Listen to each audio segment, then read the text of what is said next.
Assalamualaikum warahmatullahi wabarakatuh.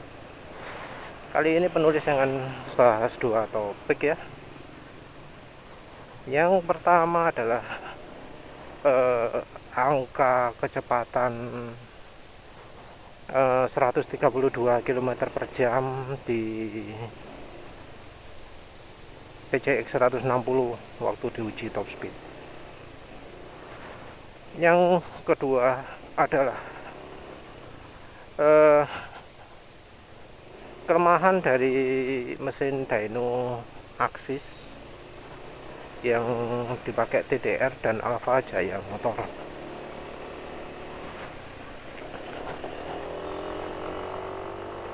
Yang pertama dulu, jadi awal-awal sebelum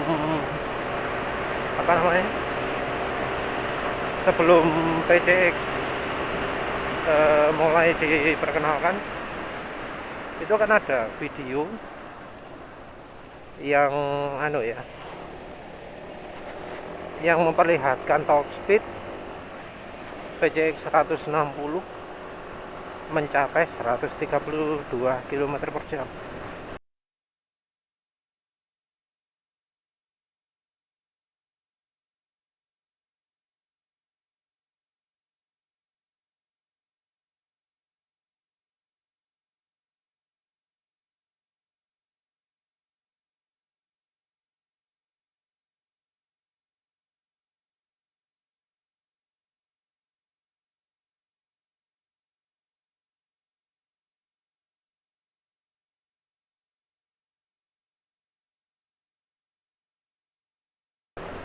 Wah, itu wow banget ya.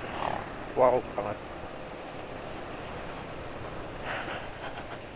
Mengapa kok bisa sampai segitu? Apa ada yang dirubah?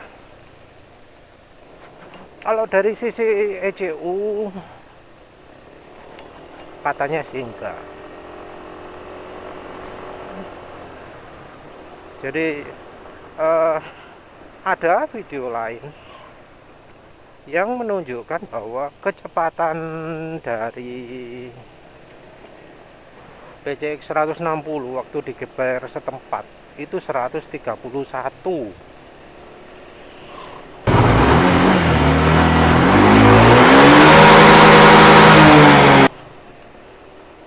Itu digeber standing lokalan sandar tengah ya, 131.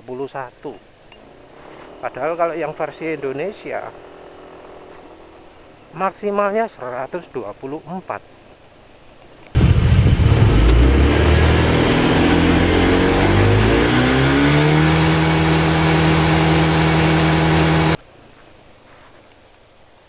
Entah apa yang beda itu ya. Pengukurnya mestinya ada di crankcase, di bagian transmisi. Soalnya kalau nggak di transmisi ya nggak akurat.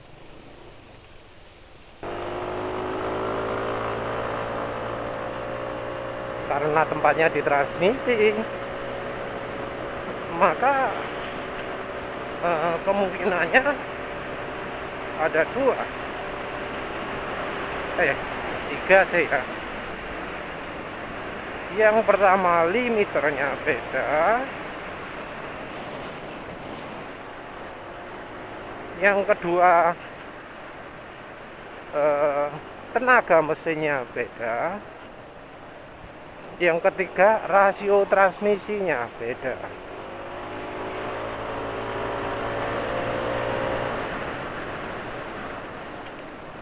Kalau yang limiter beda, kemungkinan mungkin kecil ya.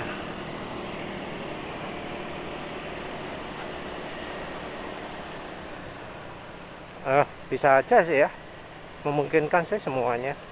Bisa karena limiternya beda, tenaga mesin beda, atau rasio transmisi beda. Yang sudah ada bukti beda itu adalah dari sisi tenaga maksimal. Tenaga maksimal versi Indonesia itu beda dari versi negara lain. Di Indonesia kan tenaganya 11,8 kW ya. sementara yang negara lain 12 kW.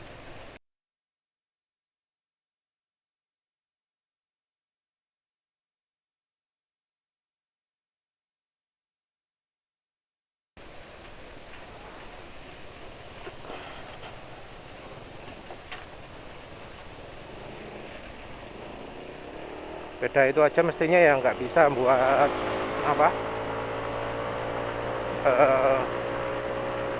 ke top speed pada waktu di sandar tengah bisa beda jauh gitu ya, antara 124 versi lokal dan 131 versi Thailand. Mesti ada yang lain juga, minim beda rasio transmisi. Jadi faktanya emang rasio giginya di geber lokal itu 130, di geber sandar tengah itu 131 kalau yang standar Thailand. Terus mengapa kok sampai ada video top speed di geber di jalan bisa 132? Ternyata motornya nggak standar. Yang nggak standar banyak. Ada beberapa. Yang nggak standar itu adalah knalpot. Knalpot sudah pakai racing. Yang kedua adalah belt. Beltnya sudah beda. Yang ketiga adalah, nah ini yang paling penting, ban.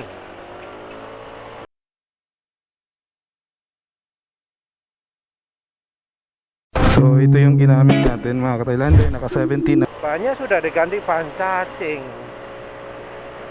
Yang bisa aja selain hambatan rolling resistance-nya lebih rendah, juga karena ukurannya bisa aja lebih kecil. Hal ini terbukti waktu motor tersebut diuji dyno. Jadi waktu diuji dyno, diuji top speed pakai GPS. Jadi waktu diuji pakai GPS, kelihatan bahwa top speed dari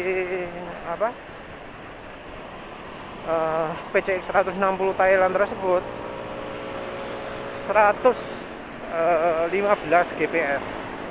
No.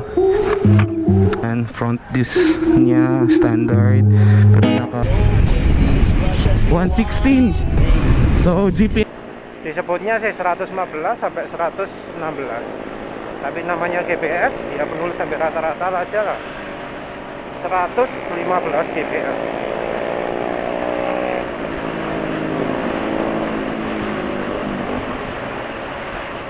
Jadi dari 115 GPS, kalau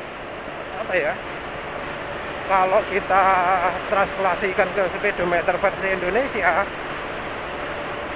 itu sekitar 100, gini aja lah, yang punya Kobayoga saja lah. Uji di ACM motor PCX nya 104 itu kebacanya 111.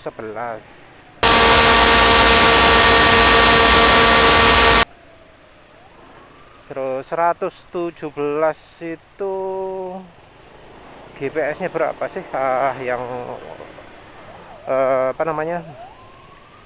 yang di otomotif TV kan ada uji top speed di di GPS berapa, di speedo berapa. Sementara di Rasojik 113,3 km per jam, jadi hanya sekitar 4,5. Kalau dikira-kira mungkin sekitar berapa ya? Ya sama dengan NMAX lah ya, 123, 124 gitu ya. Nanti penulis kalkulasikan pasnya lah ya.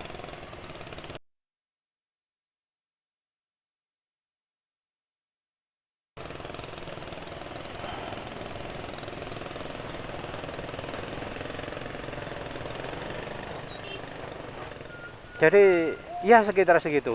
kecepatannya bukan 131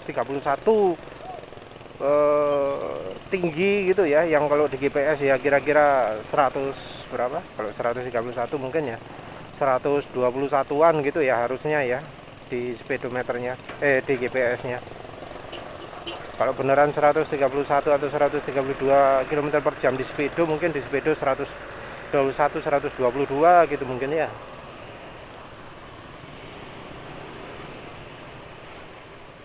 Ya nyatanya enggak ya, berarti kecepatannya itu lebih mirip NMAX lah ya.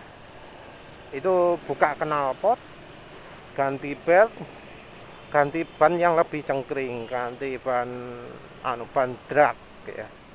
Kalau ban drag itu emang rolling resistance-nya lebih kecil, jadi memang lebih mudah meraih top speed.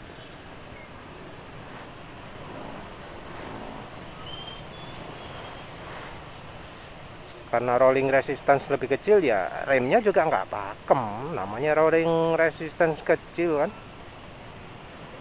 Nah, yang berikutnya adalah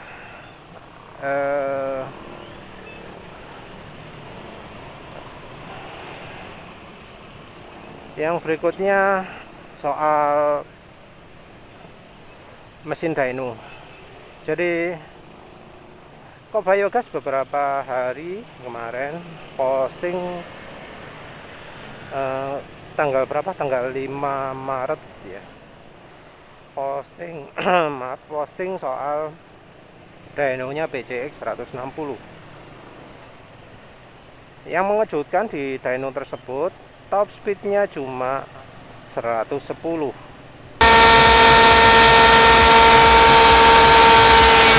Beberapa kali diuji dapat 111. Menarik ya, karena kok di mesin dyno top speednya lebih kecil, biasanya kan lebih besar.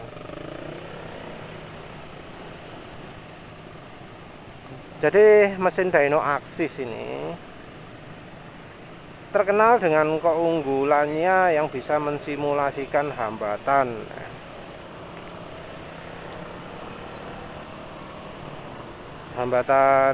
angin ya. Jadi kalau dicontoh videonya itu bisa kelihatan ya, top speed bisa ngeplek 151 km per jam.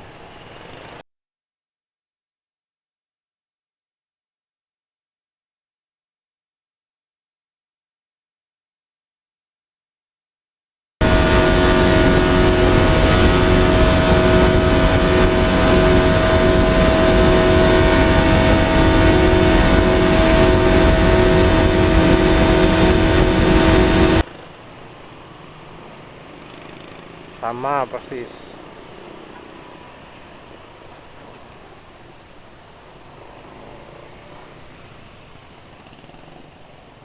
Jadi walau kelihatan angka akselerasinya itu enggak sama ya, terutama di kecepatan tinggi gitu ya, kelihatan beda ya.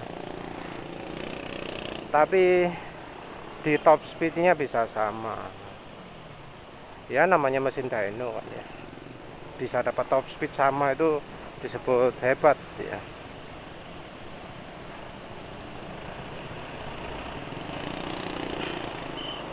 Nah, cuma jadi aneh ketika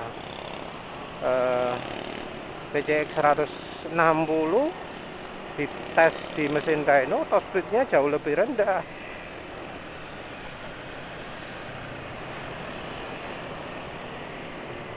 Jadi operasional dari enak banget tarikannya sekarang pakai Pertamax.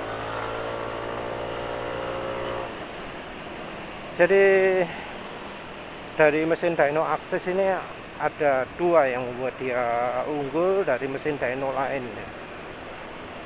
Yang pertama adalah dari sisi inersia, dia itu bisa pakai dinamik. Entah apakah inersia ini dimasukkan ke kalkulasi softwarenya atau enggak ya.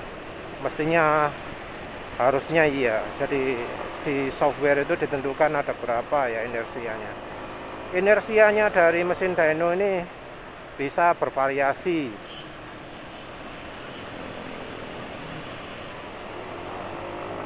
Jadi disesuaikan dari pengendaranya.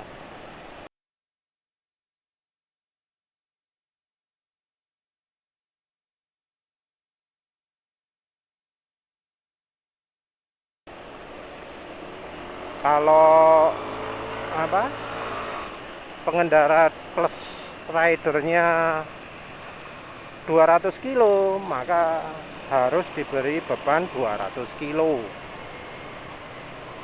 Itu wajib itu. Cuma entah mengapa ya, waktu di AJM motor itu bebannya dibuat 150 kg 3 disk. Untuk di sini PCX 160 kita pakai 3 disk ya, jadi ada 3 disk. Yang ini maksimal kita bisa pasang 10 disk. Entah mengapa penulis nggak ngerti itu. Soalnya kalau menurut buku manualnya user guide, kebetulan bisa di-download, itu harusnya disk itu dipasang sesuai dengan total berat rider dan motor.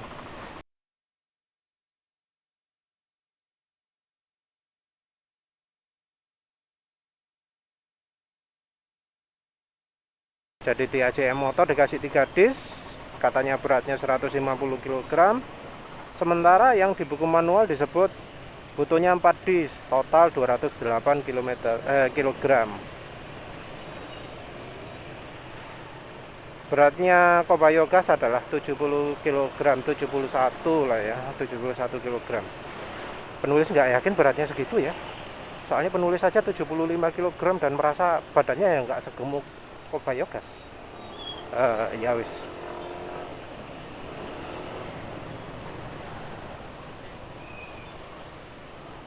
Anggap aja 71 kg. Terus PCX 160 beratnya 132 kg. Kalau di total nemunya 203 kg. Nah, kalau 203 yang paling mendekati adalah 4 disk. Kalau yang di buku manual 208, atau misalnya kalau yang dari keterangannya Mas Imam itu operatornya mesin dynonya, katanya juga teknisi, itu harusnya juga 4 disk. Kalau 3 disknya 150 kg.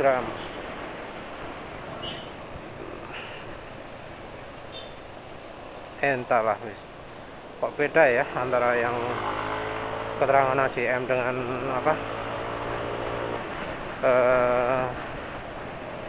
yang di buku manualnya Axis. Salah wis. Yang jelas dari sisi berat nggak pas ya, nggak sesuai. Nah kalau dari kemudian berikutnya, yang bisa mengapa kok top speednya yang di R3 itu bisa sama ya dengan di kenyataan, itu karena ada hambatan angin, namanya pneumatic retarder atau apa gitulah. Jadi istilahnya penghambatnya, remnya, biar untuk mensimulasikan hambatan angin. Nah pneumatic retarder ini bekerja dengan membuat udaranya itu pneumatic retarder itu adalah kipas yang akan menyedot udara, terus kemudian akan ditiupkan ke arah rider dari depan. Jadi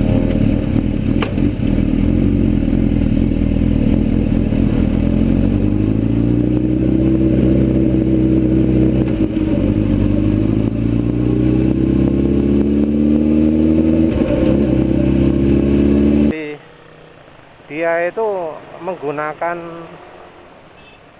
kipas angin sebagai penghambatnya.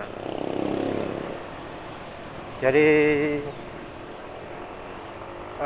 anginnya nggak pakai turbin lagi, tapi pakai tenaganya motor.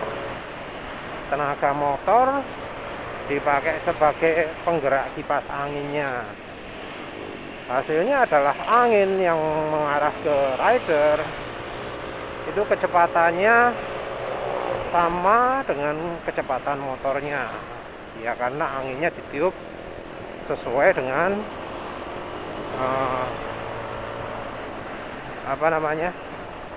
perputaran mesin dyno-nya. Tapi anginnya sesuai, kencengnya sama. Lu keber, coba lu keber.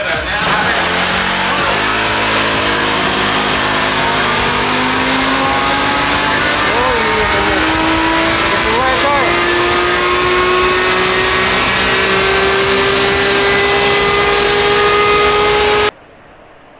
Dijelaskan bahwa dengan adanya mekanisme tersebut seakan-akan motornya itu dikendalikan sambil tegak dan boncengan berdua. Kalau di sini rumus rasionya ini dihitung dengan orangnya tidak nunduk dan bebannya naik motornya berdua. Supaya kita bisa tuning mesin campuran bahan bakar sesuai dengan beban maksimal. Entah mengapa kok disebut boncengan berdua, karena sebelumnya ngomong kalau pas kecepatan rendah bobot rider itu pengaruh, kalau sudah kecepatan tinggi angin itu yang berpengaruh, ngomong gitu loh.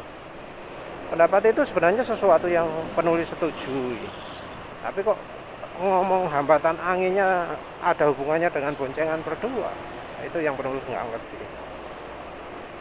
Karena kalau boncengan berdua itu rasanya hambatan buritan justru lebih kecil daripada sendirian. Itu loh, lihat dua motor itu, ada yang sendirian, ada yang boncengan.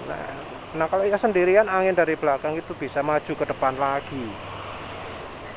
Angin dari bawah, dari ban mengarah ke atas kembali ke badan kita. Kalau nggak percaya bisa pasang pita lah, pita di pegangan pegangan penumpang, pegangan belakang. Biasanya pitanya ini akan ketiup ke atas kalau kita duduk tegak. Nah itu menurut penulis angin buritan kayak gitu.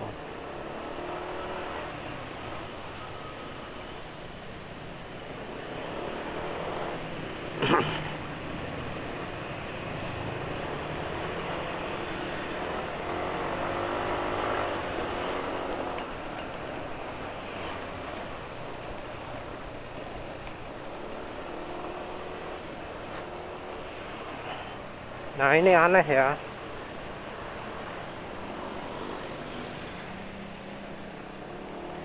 mengapa kok hambatannya duduk tegak? Kalau menurut penulis sih bukan begitu penyebabnya. Menurut penulis penyebabnya adalah karena hambatan anginnya ini nggak bisa disesuaikan. Jadi kalau dari inersia drumnya bisa disetel. Kalau dari hambatan anginnya tidak bisa. Jadi pneumatic retardernya ya wis begitu itu, nggak bisa dirubah-rubah. Jadi motor yang aerodinamik hambatannya segitu, motor yang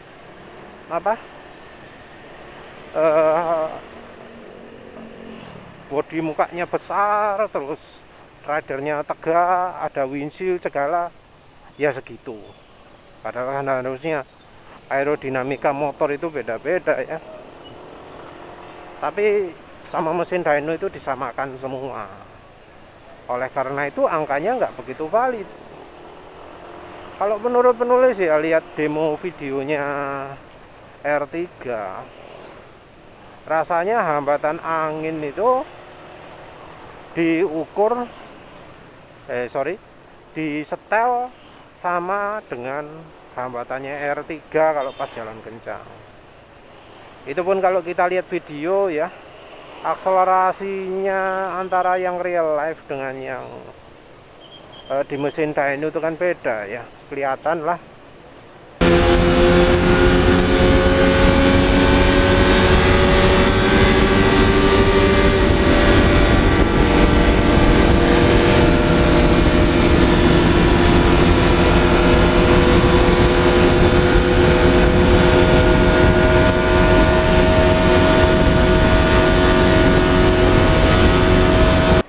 Kelihatan beda.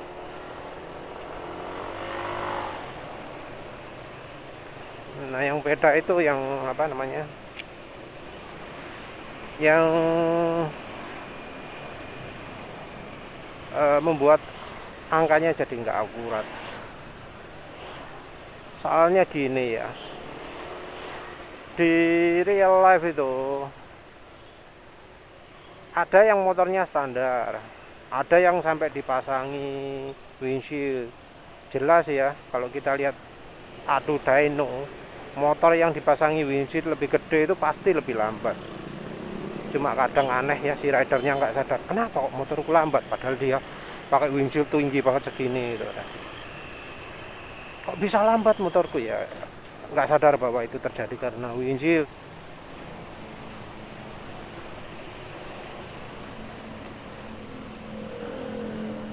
Terus mesin dyno itu jelas nggak cocok kalau mau dipakai untuk ngukur dynonya mesin truk. Bakal apa namanya? Bakal nggak cocok. Karena ya tahu sendiri mesin truk itu. Wah, gundulan semua ya. Spakbornya nggak pakai. Terus ban dibuat tipis. Terus ridernya kalau berkendara tiarap.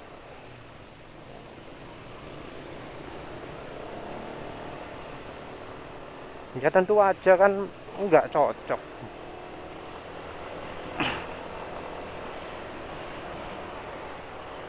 Motor batangan semua, nggak ada bodinya.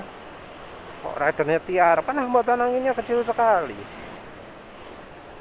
Sementara itu punyanya Axis Dyno Axis itu ridernya duduk tegak di motor yang apa ya, hambatannya berapa, cukup besar juga ya, R3 yang ya nggak bisa dibilang aerodinamis lah motornya.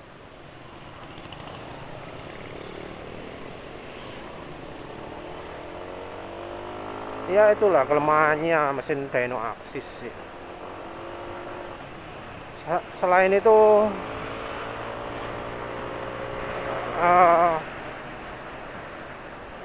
ada ya yang pengukuran di apa namanya, di TDR itu sebenarnya salah kalau menurut prosedurnya Axis itu. Di buku manual disebut bahwa kalau mengukur mesin dyno disebutkan selalu gunakan kecepatan. Iya, entah ya mengapa kok yang di TDR itu yang diukur RPM bukan kecepatan. Di buku manual diminta kecepatan, di TDR pakai RPM.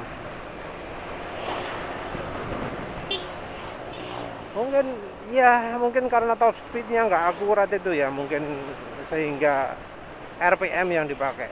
Padahal ya bisa jadi salah, wong namanya RPM kan.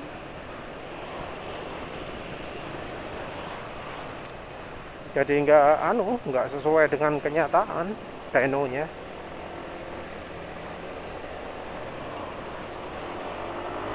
Karena RPM-nya di Matic kan nggak 100% matching kecepatan ya, ada beda sedikit Pak ya. Selain itu kelemahan lain dari mesin dyno Axis ini adalah dia nggak bisa menguji dengan kecepatan konstan. Hal ini beda dengan mesin dyno yang sudah dilengkapi eddy current dengan rem. Ada yang pakai medan magnet ngeremnya, ada yang pakai hidrolik.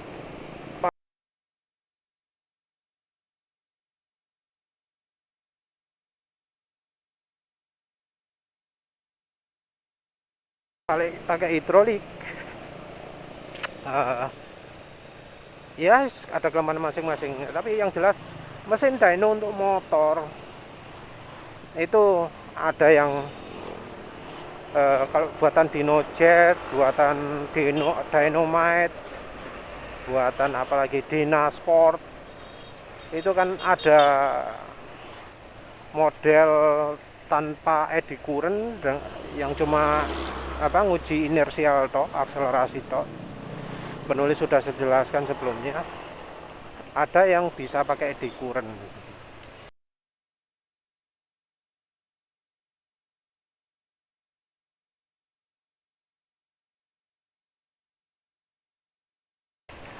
Pakai eddy current ini bisa ngukur RPM tetap atau kecepatan tetap, sehingga motor itu walau digas kecepatannya tetap. Jadi dia ini ngukur di kecepatan konstan atau di RPM konstan ini tujuannya adalah untuk biar bisa remap ECU dengan mudah.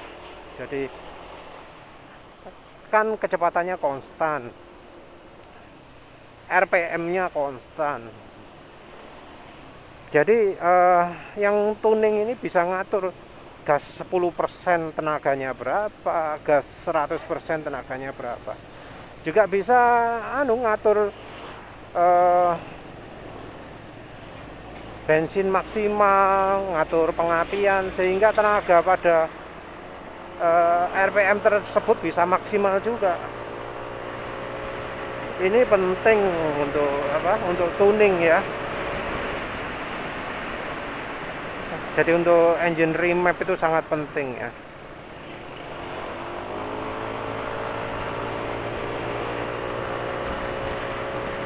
Jadi itu kelemahannya dynonya Axis, yang kalau di one stop shop atau apa gitu, harganya 450 juta.